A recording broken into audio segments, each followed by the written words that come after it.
All right. Well, hi, Christina. Welcome to the podcast.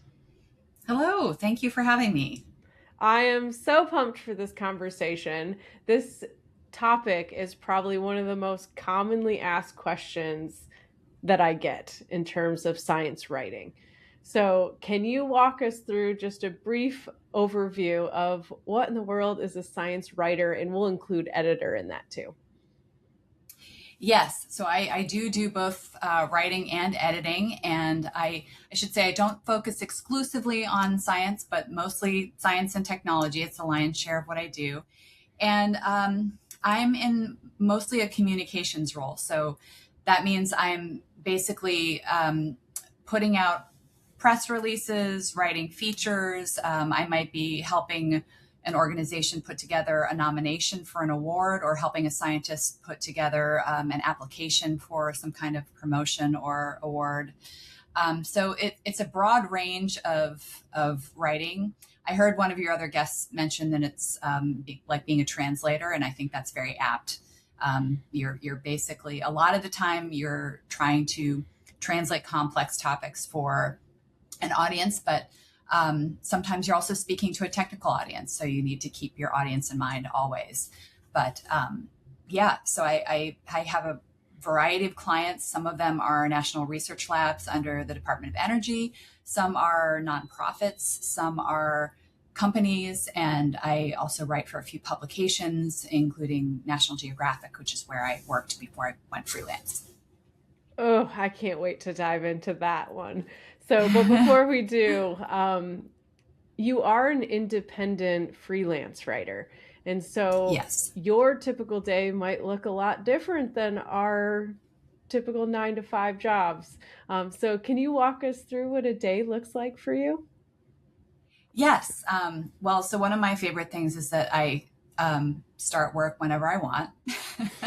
I am not a morning person. And so I usually kind of take my time in the morning, just getting ramped up for the day, doing some stuff around the house. And then I'm usually at my desk by around 10 or 11 in the morning, and I'm working through my list of projects. And um, my work is my clients ask me for what they need, so I'm not pitching like a lot of freelancers are. That's a different beast. But um, so I'm basically working through my projects, and those cover a broad range of topics. I started out covering energy, but have expanded into many other things, including quantum science, AI, data science, chemistry, you name it. So it runs the gamut. And I might be interviewing an expert on for a story. I might be going through my transcripts from an interview to pull material for that story. I might have an edit that I need to get done, so it's kind of pacing myself through like 150-page report or whatever I have on my plate. So it varies in the sense that the work varies, but the day is pretty much usually just me in my office at home. All right. So, for those of us that, have spent our lives pitching for writing gigs, this perspective is very different. So you're sort of, someone finds you and says, this is the project that we need. So can you walk us Mhm. through how they find you all the way to kind of how that project timeline looks over the course of its lifespan? Yeah, my clients come to me. They're usually emailing me. I don't have any clients where we have standing meetings and we sort of talk about what's going to happen that week. Although that's possible. I think some people may have those kinds of relationships. But usually it's a request that comes in via email. They say we need this story done. Here's the background material. Here's the timeline that we're thinking. Can you take it on? Or we have this report, we need it done ASAP. Like, when can you get it done? So those are usually, it's just email requests from existing clients usually. And then every once in a while, I'll get a query from someone new, and we'll have an introductory meeting, and they'll talk about what they're looking for, and we'll see if it's a fit. But that's usually how it goes. And the timeline for the projects ranges. There could be I might have a couple of months to do a story. I have one client who, excuse me, they publish a magazine and they're planning out their editorial calendar months in advance. So I have an assignment right now that's due in May of 2026. But then there are other clients who their work is more time sensitive, and they'll give me a heads up and say, hey, you know, we have something coming up and we're going to need it turned around in 2 days. Can you do that? So it really varies depending on the client. And the other aspect of that is just, as I mentioned, the clients are kind of, some of them pop up every once in a while. Others I'm in touch with every week. So that varies too.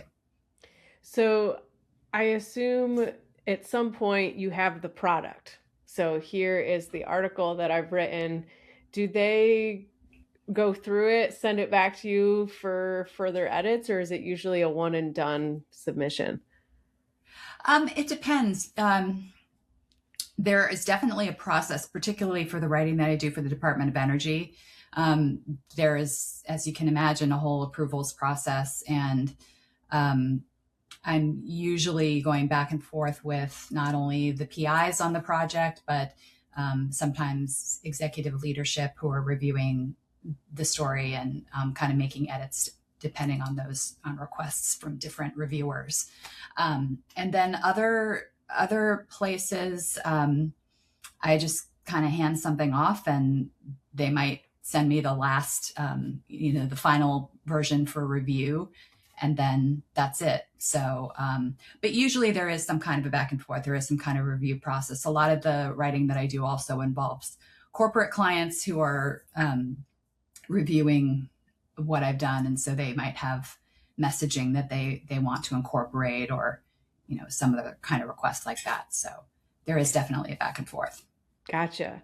And so what is the purpose for these clients? Like, what do they want to use this article for? Is it going on a blog? Is it going in a newsletter?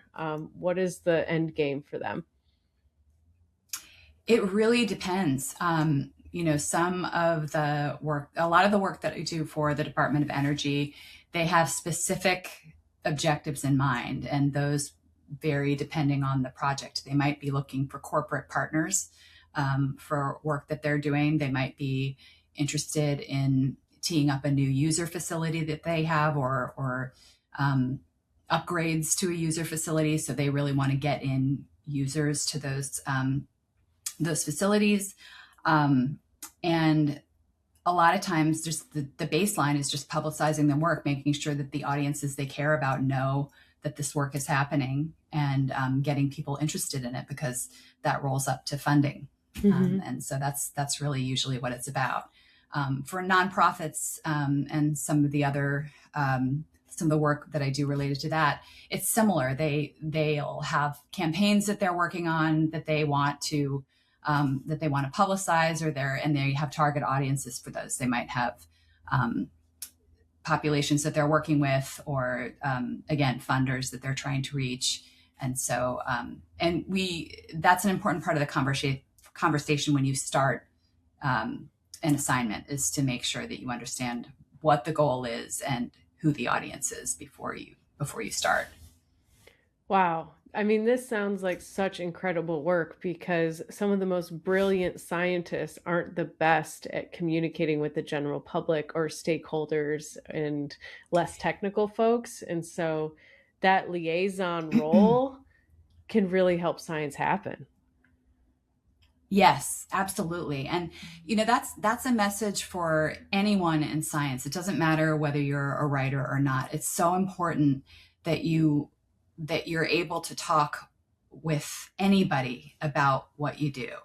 And, I've had scientists say to me when I'm interviewing them, and I'm kind of apologizing for having them explain really basic things and go over something again. And I've had scientists say to me, no, this is great, because I don't practice this enough, and I need to get better at explaining this. And there are also scientists who have absolutely made a story for me, because they've thought about how to describe what they're doing, and they've thought about metaphors and, basic words instead of jargon, Mm-hmm. to explain what they do. And it makes a huge difference. So, in those instances where you get to choose and go find sources to interview, is that part of your selection criteria? Do you kind of scope it out whether they're good communicators in that sense, or is it more of just crossing your fingers?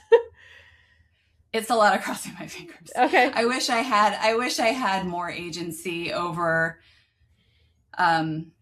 I shouldn't say I wish I had. I mean, a lot of times I'm talking with the people who did the research, and sometimes they have an idea. People on the team will say to me, "Oh, this person is really good at talking about this, so we're going to have them talk to you," and you know, they'll kind of choose the person for me. Hmm. But it can be really hard to gauge whether someone's going to be good at talking about something or not. You just kind of have to go with it.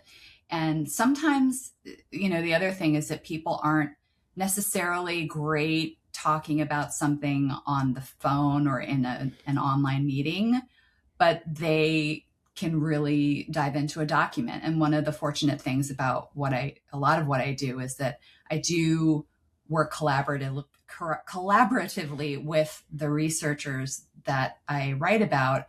They review the work that I do. And a lot of times, if I'm not so sure about how to frame something or I have a question, I'll just put it in the story itself. I'll put it in the document and say, I'm having trouble with this. Can you help me?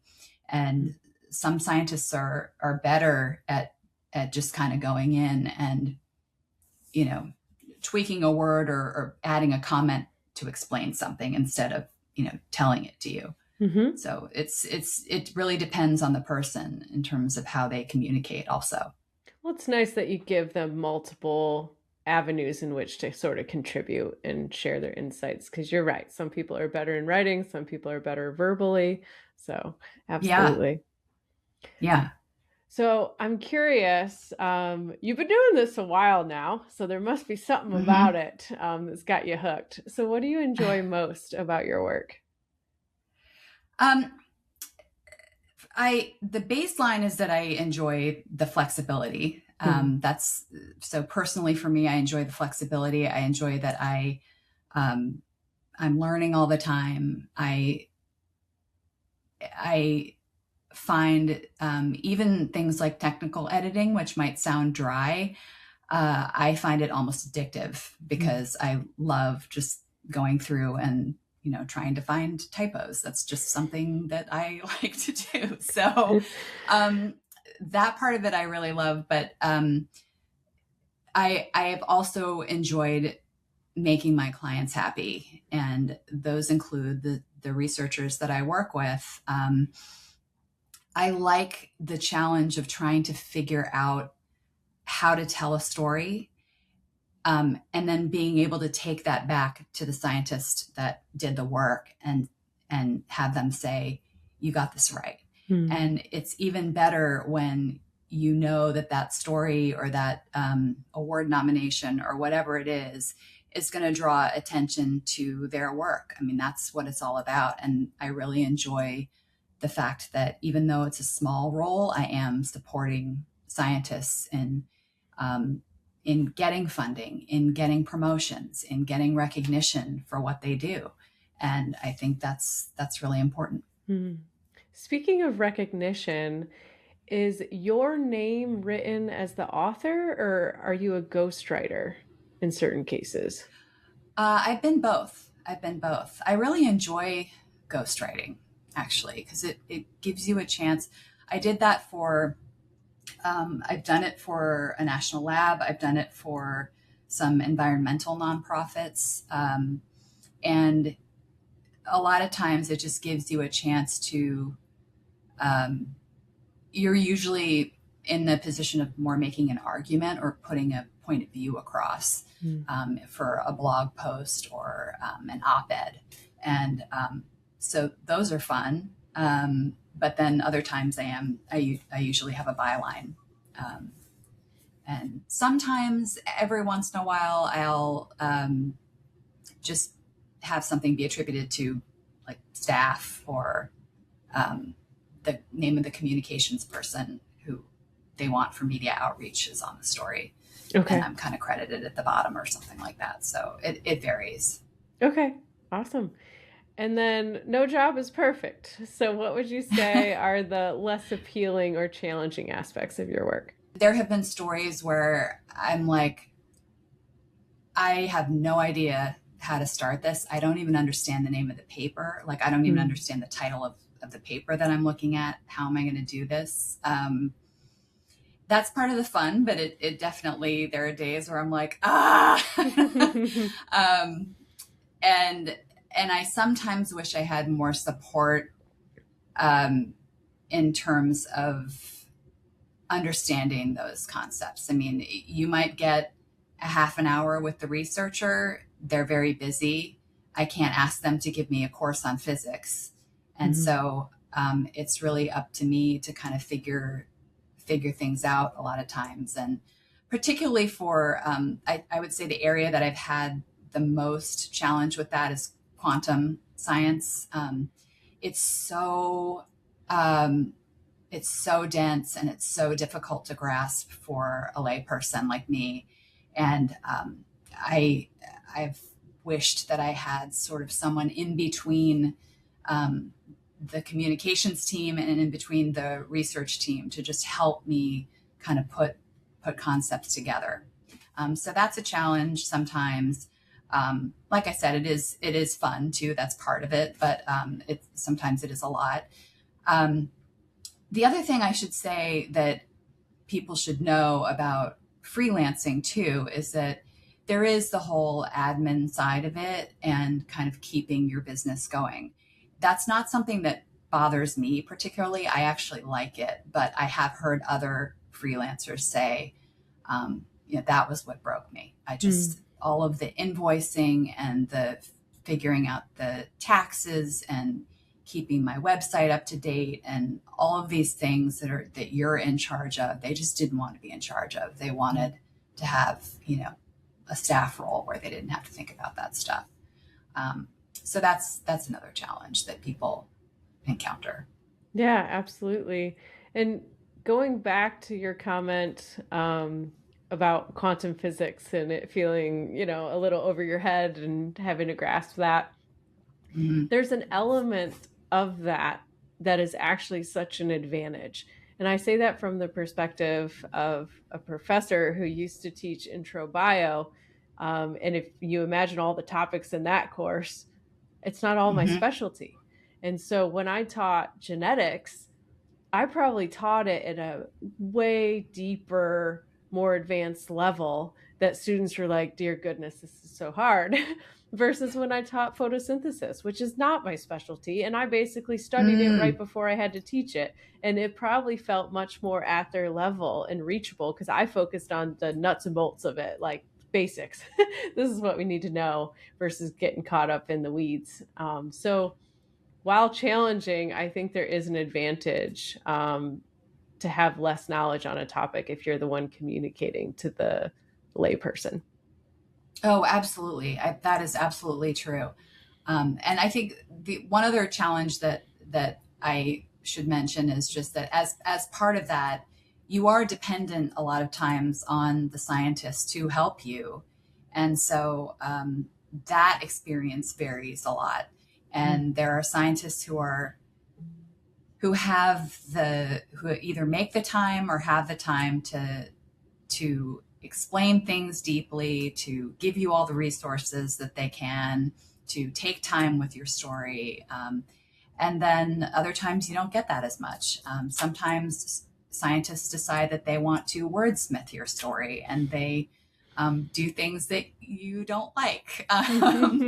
And you have to have those conversations. So it's definitely, although I work by myself, there is a lot of collaboration and needing to satisfy a lot of different readers and editors. So that can be part of the challenge too.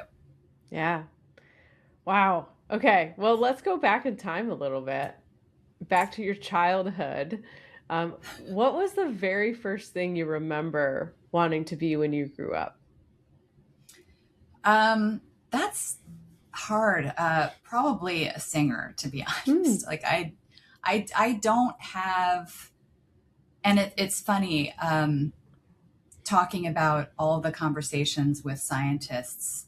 It's really struck me how many scientists can tell you, um, I just was that person when I was 7 years old. I was taking things apart and putting them back together again. I was doing something that was related to what I do now. And I really don't have an analog for that. It's Hmm. been definitely been a journey that has been all over the map for me. So probably the when some sort of career focus started to come together was in high school.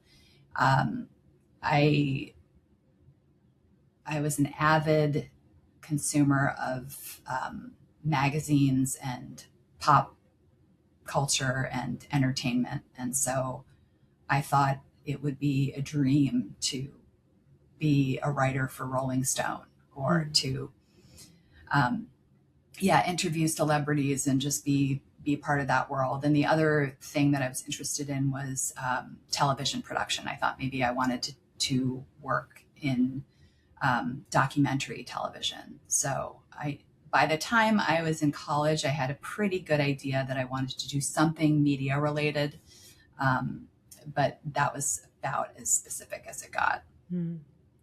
So, as a career coach, I can't help myself in seeing a through line, even from singer to what you do now.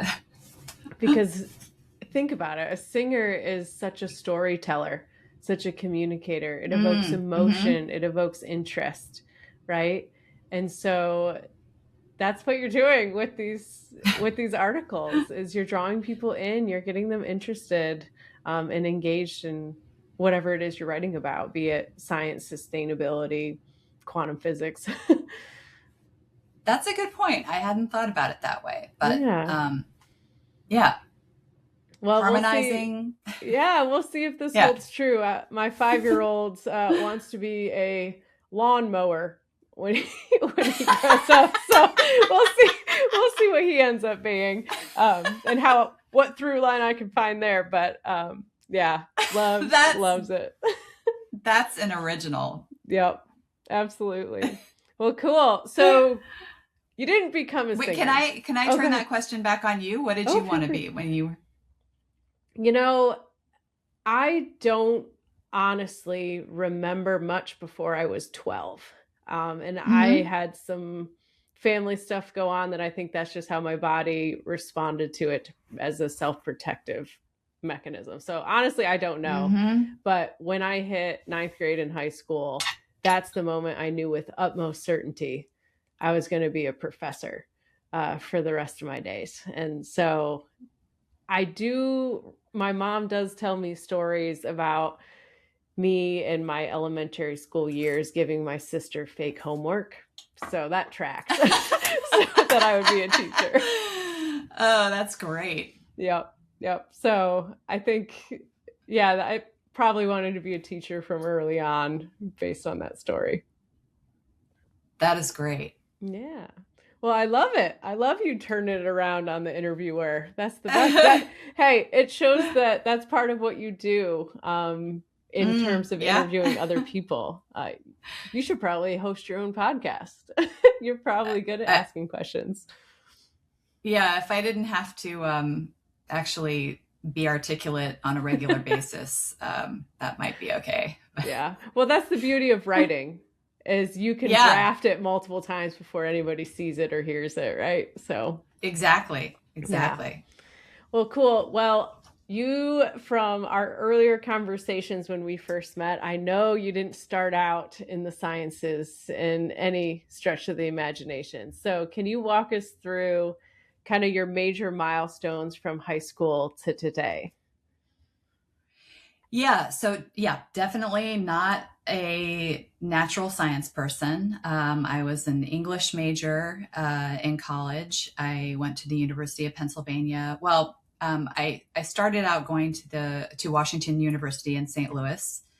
Um, I had a very good experience academically there, but just didn't I didn't fit in. Otherwise, it just wasn't the Mm. place for me. So I ended up transferring to UPenn, which had been my choice school, and I didn't get in. So that was like a huge crisis when I was in my college application phase. Um, and so I graduated with a BA in English literature, and then um, not really knowing what I wanted to do. The very first job I had out of college was I was actually an au pair for Club Med. I don't know if Mm. you're familiar with that resort chain, but it is very 80s of me to say this. This was early 90s when I did this, but um, and I almost wish I had taken more time to do that. Mm. I did it for 2 months, and I felt so like I was just delaying my career. I Mm. felt like I gotta get the show on the road. I gotta figure out what I'm doing. And I wish I'd taken the time to enjoy that more. Just being in the setting where I was meeting people from all over the place and working with kids every day. I mean, it was really fun, but I knew that it wasn't what I was going to do. Um, the next first job I had was working for National Geographic. Actually, I was Mm.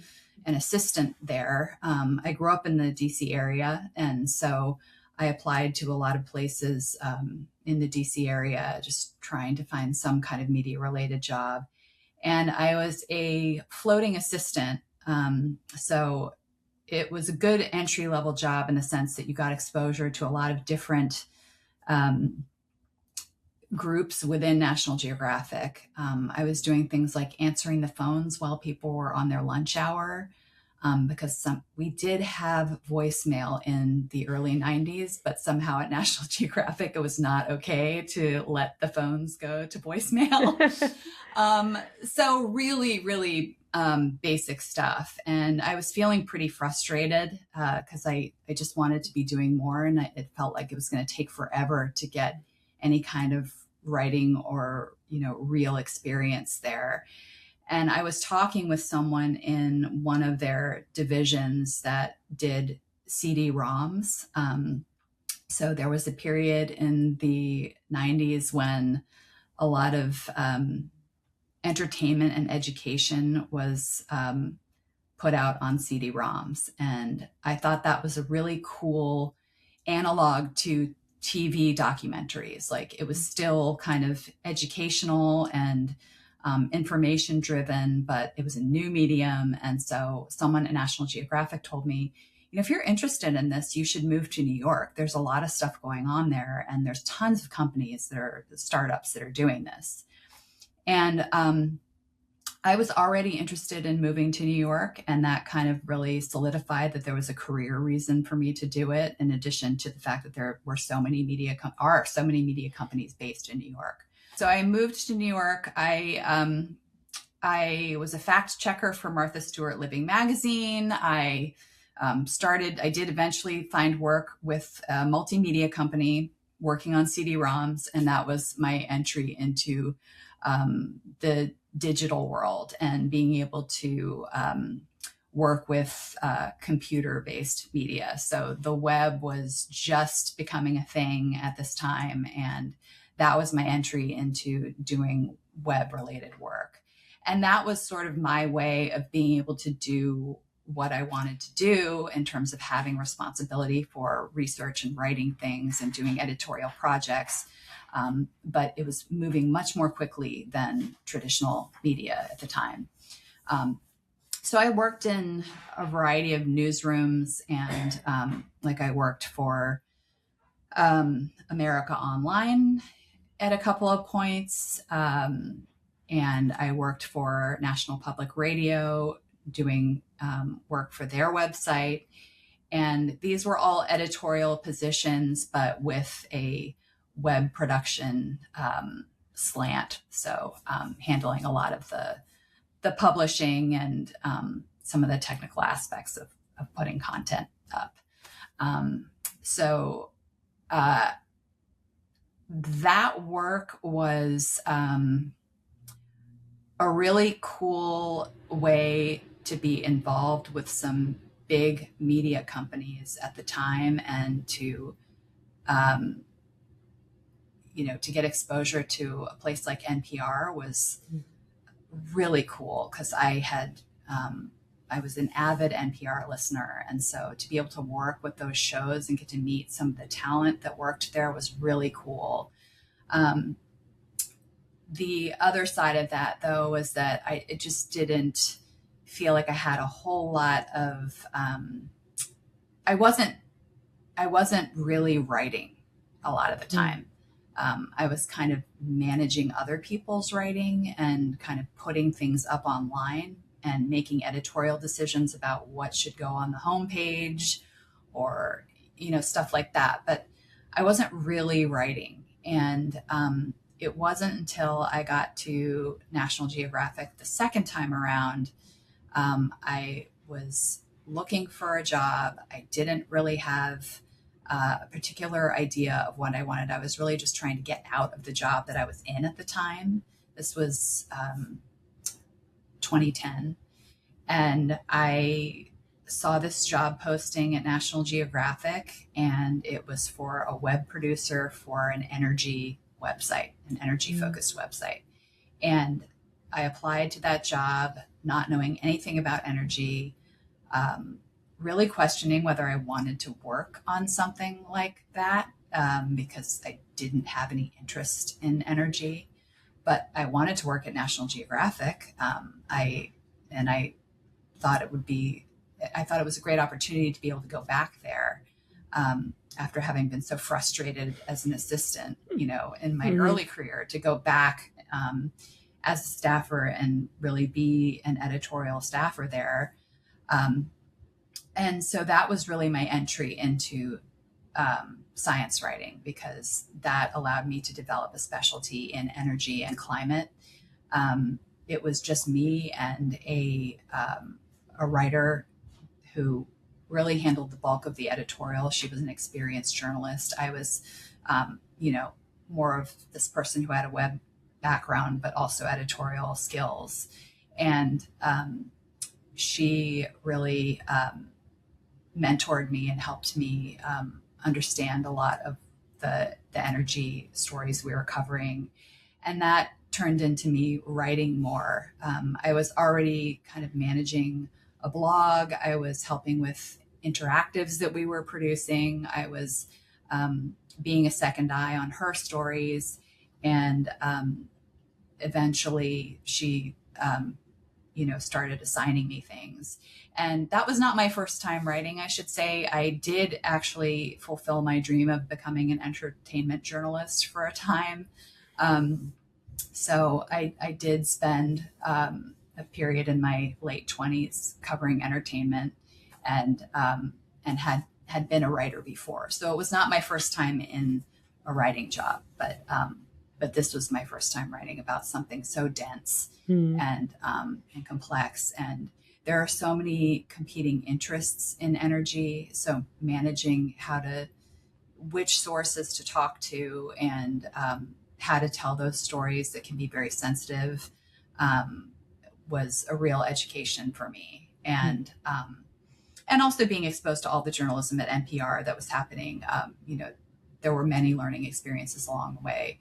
But Nat Geo was the first place that I thought, okay, now I've spent, by the time it was 2016, I had been there for 5 years. And I felt that I developed a bit of a specialty in energy. And they said to me, we're shutting down this website. So I was faced with losing that job, losing the funding for my job.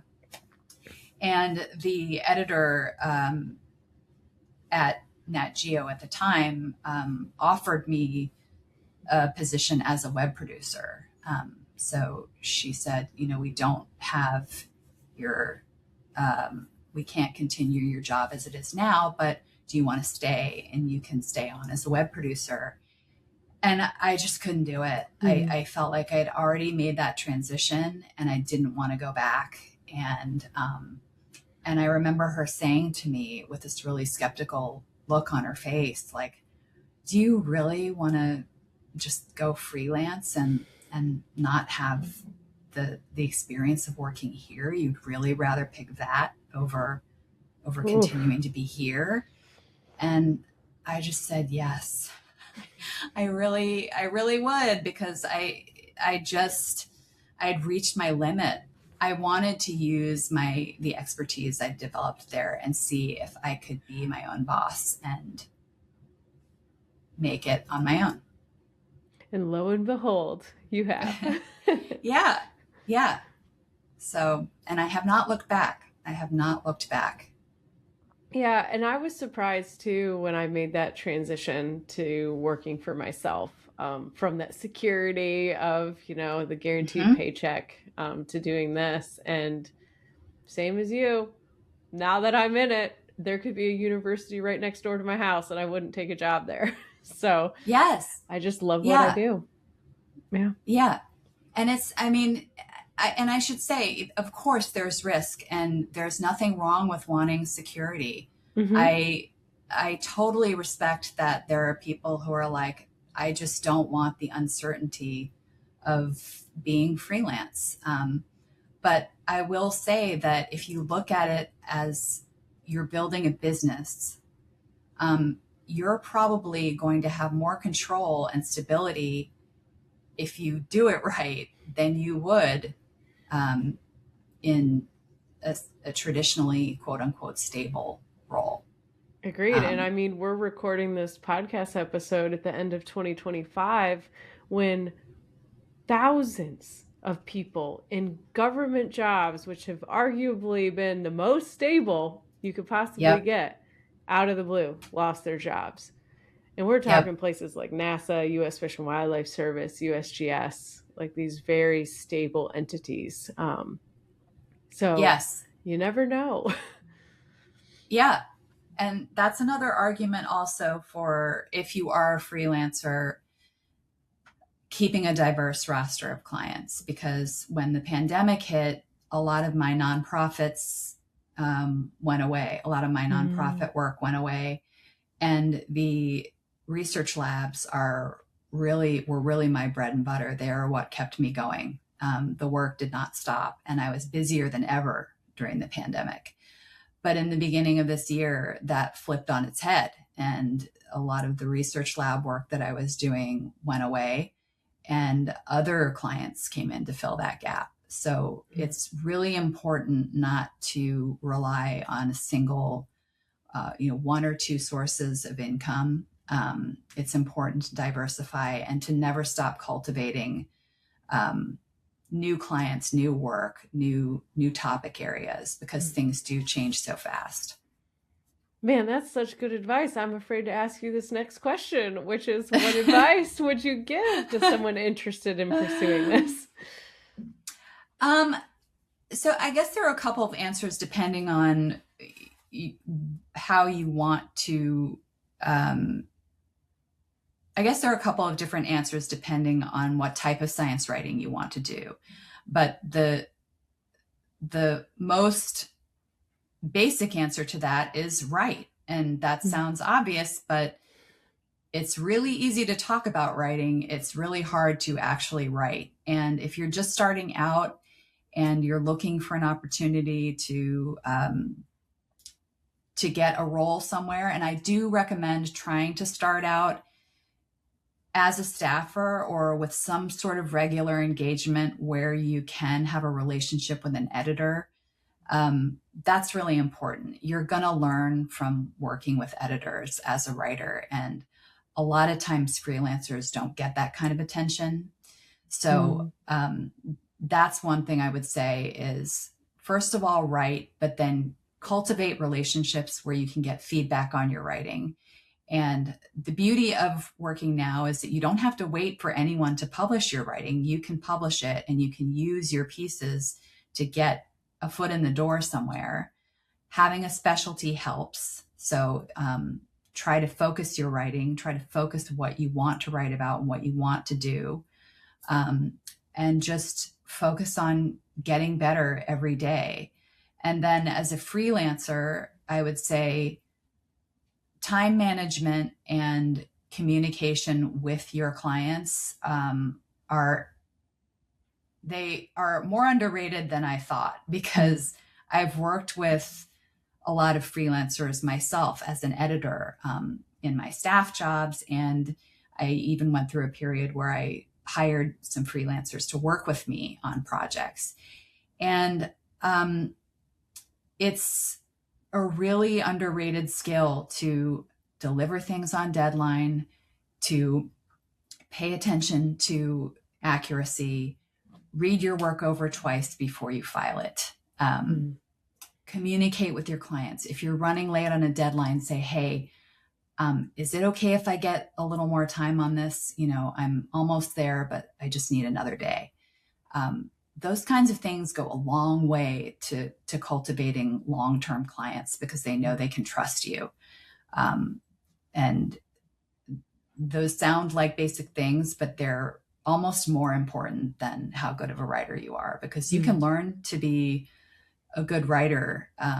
But if you're not managing your time and you're not being responsible about how you handle your stories and checking your facts, that doesn't really matter. Oh, golden nuggets right there.